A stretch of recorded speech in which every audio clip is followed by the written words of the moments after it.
I'm Jasmine P. Green, and you're listening to The Journey with Inner Millionaire, your safe space to becoming the woman you're truly meant to be. Your journey to transforming your identity, rewiring outdated patterns, and tapping into your deepest potential starts now.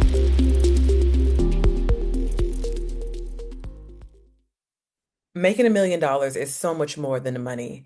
It is quite literally a fracture in identity. And this is why some people go on to make a lot of money and others just simply repeat the same cycles year after year. It has nothing to do with hustle, drive, or even intelligence, but everything to do with your brain protecting the identity that it recognizes the most. So if you've ever had a big breakthrough, a big month in revenue, or a huge shift in visibility, and then reverted back to where you started, it's not because you lack consistency. What's actually happening is your nervous system made a correction. I'm Jasmine P. Green, and I've spent the last several years doing deep identity work with founders and high achievers, helping my clients to create over 9 figures in results. But more importantly, I've watched what actually disrupts people after success. And once you see it enough times, the pattern becomes very clear. It's never about strategy. It's all identity. Your brain has one primary objective: to keep you consistent with who you believe you are. Not happy, not fulfilled, not successful.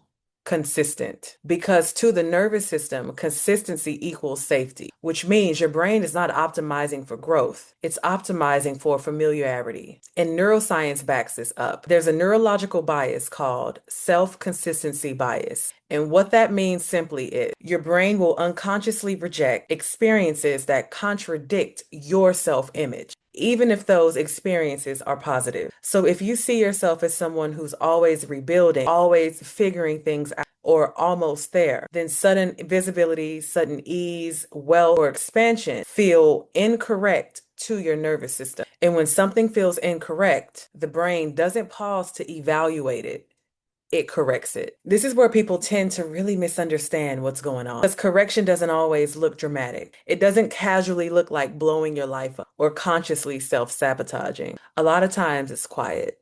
It looks like hesitation that makes no sense even when you know what to do, fatigue that appears out of nowhere, or overthinking moves that you know are right. And when that's happening, you're not thinking like, oh, my identity is being protected. It feels like maybe now is not the time. So you don't necessarily collapse, you just stop expanding. And almost immediately there's a story that forms around that. Whether it's not the right time or it's not aligned, you need more rest, you need more information, you're not ready yet. But underneath the story, the mechanism is very simple. Your brain isn't punishing you, it's just protecting the identity that it's most familiar with. When you zoom out, then it becomes increasingly clear why you haven't necessarily reached, gone beyond a certain point with money yet, but because your self-image has reached a boundary. Every identity has a range that it tolerates, whether that's a range of decisiveness or capacity.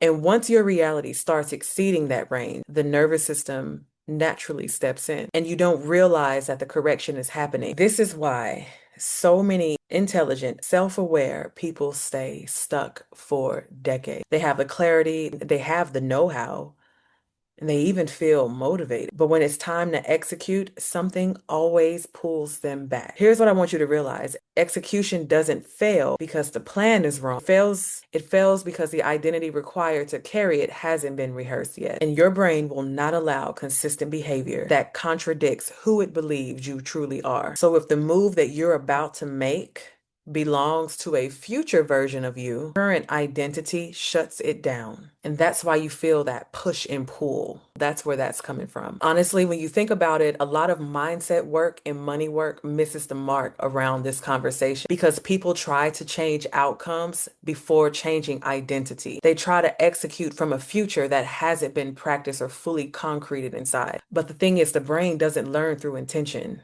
It learns through repetition, rehearsal, not wishful thinking, not force or pressure, repetition. Who you are being emotionally, how you decide, how you respond to challenges, and how you hold capacity. And whatever identity your brain rehearses the most becomes your limit. It's interesting because oftentimes we can replace information with integration, and it just doesn't work like that. You can understand your patterns and still repeat them because understanding something doesn't update the identity. Integration and repetition does. The nervous system has to experience itself as someone new without needing to shut it down. That's what real rewiring is, becoming familiar with a higher internal standard. So I want you to just notice this for a moment. Think of that next level that you want, financially, creatively, professionally. Just really think about it. See it in your mind's eye. Now notice who you believe yourself to be in relation to that next level. That relationship is the pattern. Want to find out more about the subconscious patterns that you've been deciding and leading and building from, and how to rewire it. Take the assessment, the description in this video. It takes about 6 minutes and it'll reveal to you your unique pattern and how to begin rewiring it. And I'll see you in the next video.